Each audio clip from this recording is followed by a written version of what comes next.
ukiona next time tu inakujia idea unataka uanze kucomplain, kwa sababu nimesema tunajijua wenyewe vizuri, sawa? Kwa hiyo ukiona unataka tu kuanza complain, fikiria hii kwamba how do you want to sound to other people wanaokuzunguka? How do you want to sound? Do you want to sound powerful or do you want to sound powerless? So between the two, powerful and powerless. Powerful au powerless, mtu mnyonge tu, mnyonge ambaye upo tu umekaa kinyonge. So think of that. Ukiona no, I want to sound powerful, then quit complaining. Utaachana nayo na itakusaidia sana. Tunaishi katika ulimwengu ambao kila mtu anataka kufanikiwa. Leo hii tunaongelea vitu 7 ambavyo unatakiwa kuviacha kama unataka kuwa mtu wa mafanikio. Jambo la kwanza, quit making excuses.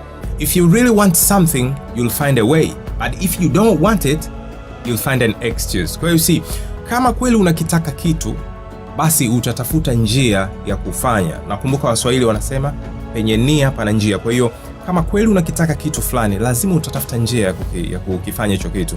Ukiona wewe una hiki kitu, ukiona kwamba hiki kitu kweli mimi ninacho, kwa sababu unajua sisi binadamu ni viumbe ambao tunajielewa zaidi wenyewe. Yani unajua ikitajwa tabia fulani kama yako inakugusa moja kwa moja. He's talking about me. So you see, kwa hiyo rekebisha hiyo. Acha kabisa hiyo tabia ya kuleta visingizio fulani. Kumbuka mafanikio ni plan, mafanikio ni tabia fulani, ni discipline, ni heshima fulani kujua tabia zako, vitu gani unafanya ili uweze kuwa useful kwenye unachofanya ili kiweze kukuletea mafanikio. Tabia ya pili, usiwe mtu wa kupenda kuwaridhisha watu wengine au hata kujaribu kuwaridhisha watu wengine. Quit trying to please others. Yani kuna mtu yuko tayari aingia hata gharama yani fulani, lakini afanye kitu ambacho yani watu watasema uzuri fulani kuhusiana na huyo mtu, kwamba watataka kufanya vile. Sasa ukiwa mtu wa kuendeleza au kuendekeza vitu vya aina hiyo au tabia ya aina hiyo, vitakuchelewesha sana kufanya vitu vya msingi, kwa sababu ule muda ambao ungeweza kuutumia ukakaa ukafanya vitu vyako vya msingi na ukafanikiwa, utajikuta kwamba wewe uko busy kujaribu tu, leo nijaribu kufanya hivi. Kwa mfano wewe unakaa zako Tandale au unakaa zako Temeke ndani huko sehemu fulani, unaamua sijui kudownload picha ya hoteli, unaposti picha ya hoteli fulani kwamba sukuma ya ndugu zangu mimi leo ndo nalala hapa. In reality sio kweli. Kwa hiyo ukiendekeza vitu vya hivi, vitakuwa vinakuweka busy katika upuuzi. Yani busy, unapoteza muda, nguvu na resources katika vitu ambavyo havina msingi kabisa. Lakini ukiamua kuachana na hilo, basi utakujikuta na muda mwingi ambao ukiamua kuinvest kwenye huo muda, sasa unaweza kufanya vitu vingi sana vikubwa. Kwa hiyo tazama hili pia. Sababu ya 3, quit complaining. Acha tabia ya kulalamika sana. Unajua unapoenda kulalamika tatizo lako sehemu fulani kwa watu, sio kwamba wale watu kweli wanakujali. Do you realize that people can identify exactly how successful or unsuccessful you are the moment you open your mouth? Wow, think of that. Kwamba watu wanaweza wakajua moja kwa moja wewe una mafanikio au hujafanikiwa kiasi gani pindi utakapofungua mdomo. Na hii ni point kwa wale watu ambao wanapenda kudharau watu kwa kuwaona either kwa mavazi yao au walivyokuja na nini. Wanawadharau, mwisho wa siku wale watu wakianza kuzungumza wanakuja kugundua kumbe ni watu wenye mafanikio sana. Unajua sio zaidi ya wanavyoonekana, kwa sababu muonekano sio kila kitu. Sana it's the content inside. Kwa hiyo unapofungua mdomo mara nyingi, people can always tell how successful or unsuccessful you are, and exactly how successful and successful you are. Kwa hiyo ukienda kwa watu wengine una complain, kuwa mtu wa complain kila siku. Let's say you have a cycle of friends, then wanakuzoea wewe ni mtu wa kila siku una complain sana, you complain too much. Yani nafikiri napata picha kwamba it's like you are telling them that you are powerless to change your circumstances. Ni kama unawaambia sasa rafiki zako kwa lugha nyingine kwamba hauna uwezo wa kubadili kinachoendelea kwenye maisha yako, kwa sababu tunaamini kabla ya mafanikio you have to go through adversities first, alright? Lazima upitie magumu kidogo, mambo magumu, then ukikomaa kwenye mambo magumu sasa unapata experience, then yanakuwa ya kawaida. Sasa unakuwa mtu wa mafanikio kwa sababu umepitia mengi na unajua jinsi ya kusolve matatizo, kwa sababu watu wa mafanikio ni watu wa kutatua matatizo.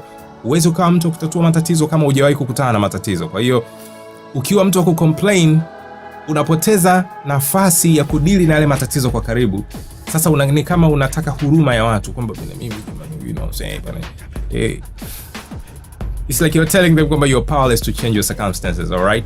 Kwa hiyo next time ukiona, nataka nikusaidie hili kwa wewe ambaye una tatizo hili. Najua watu wengi sana wana matatizo haya. Ukiona next time tu inakujia idea unataka uanze kucomplain, kwa sababu nimesema tunajijua wenyewe vizuri, sawa? Kwa hiyo ukiona unataka tu kuanza kucomplain, Fikiria hii kwamba how do you want to sound to other people wanaokuzunguka? How do you want to sound? Do you want to sound powerful or do you want to sound powerless? So between the two, powerful and powerless. Powerful au powerless, mtu mnyonge tu, mnyonge ambaye upo tu umekaa kinyonge. So think of that.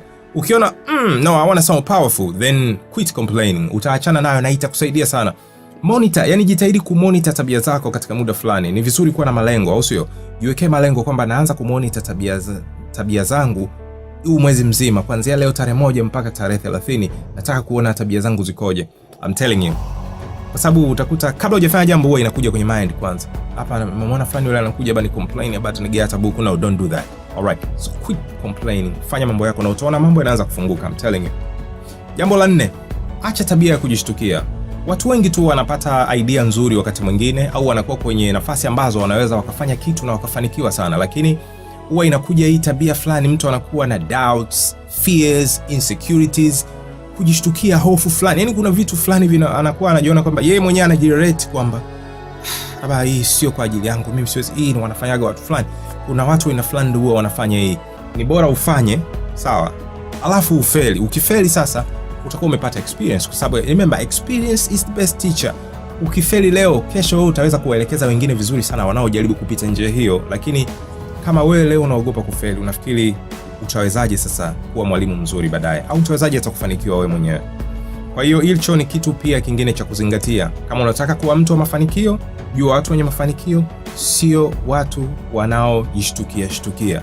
Na likija jambo analifanya fast. Sawa? Jambo la 5, quit comparing yourself na wengine. Acha masuala ya kujifananisha, masuala ya kujilinganisha. Najua tuko kwenye ulimwengu ambao kuna watu wengi wanafanya vitu vingi, sawa? Kama ni kitu ambacho ni passion, so to me naona hiyo ni God given talent, ni God given gift. Kwa hiyo if it's a God given gift, unatakiwa uiendeleze the way inavyokupa wewe kufanya, na sio kuangalia unachungulia yule kafanya hivi na mimi nataka nifanye vile vile. Je, upo level yake tayari? Au unajua zile resources alizonazo kazipataje ndio bana anaendelea vile? Wewe hauna resources alizonazo yeye. Kwa hiyo fanya kwa level yako.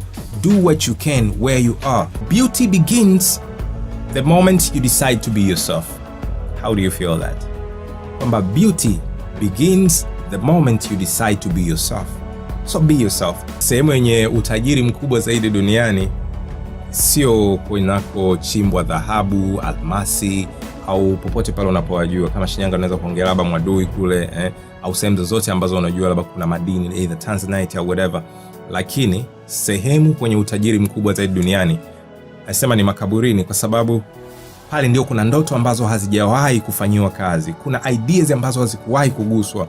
Kuna a lot of potentials havikuwahi kuguswa hivyo vitu. Kwa hiyo fanya chako ambacho wewe unacho. Dunia inakihitaji hicho kitu, na ukifa bila kukifanya utakuwa umetubania, utakuwa umetunyima sisi wanadamu kupata mazuri ya hicho kitu. Iwe ni service, iwe ni idea, iwe ni biashara, iwe ni chochote kile ambacho wewe ungekifanya, iwe ni wazo, kifanye leo. Nakumbuka nilivyosema kwamba beauty begins the moment when you decide to be yourself.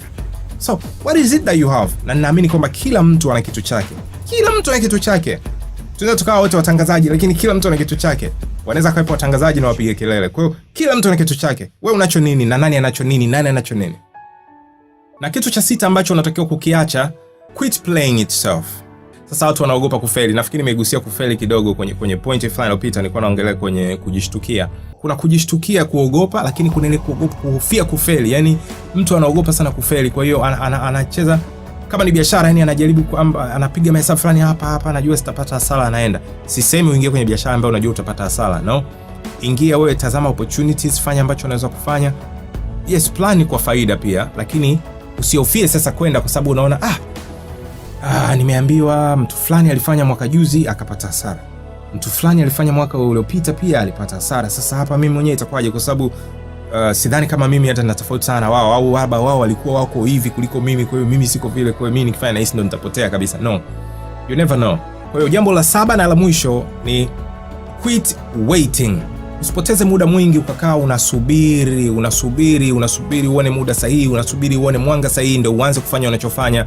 Ni bora uanze sasa hivi, kwa sababu Najua vipo vitu unaweza kuwa kama vikwazo. Ukifikiria kwa mfano unaona kwamba labda fulani alianza akafeli, fulani alianza akafeli. Sasa ukiona fikiria vitu hivi utajikuta unashindwa kuanza na sina hela ya kutosha sasa hivi.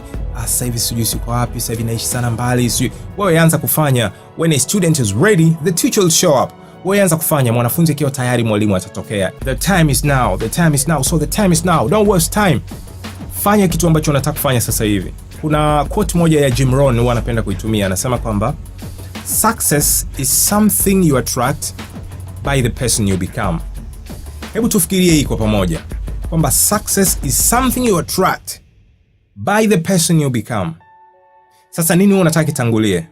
Mafanikio au wewe uanze? Kwa sababu kumbe mafanikio ni kitu ambacho unakivutia kwa aina ya mtu ambaye wewe unakuwa. Sasa sikia hiyo keyword, aina ya mtu ambaye unakuwa, by the person you become. Ina maana you have to be that person first to be successful. Kwa hiyo what are you waiting for? Unasubiri nini sasa?